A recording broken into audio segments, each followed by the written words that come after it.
无风无摇倒大樟树，原因就是因为这几天上大雨，继续要来看到苗栗的通霄一户细路的民家。后埕这几天因为小连山落大雨，引起规个房山山坎顶，还有一支电火条，看起来要倒。住户烦恼不管时就会倒落来，唔敢困，希望台电赶紧来处理，把这支电火条刷走，才袂一日烦恼日落新，一暝烦恼加报应。会惊无？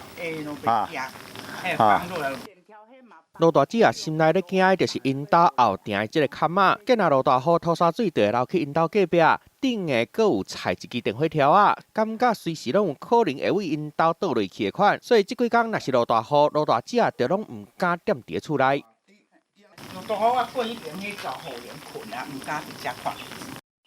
罗大姐讲，本来坎仔顶下阁有发草啊，毋过最近一直落大雨，草啊拢互冲掉去，流落来土就要拄着壁啊，冷气嘛互土沙水喷着，通宵电公所接到通报，就随派人去看，嘛已经请台电公司甲电火条啊刷走啊。天气状况较好的时候，它就会往内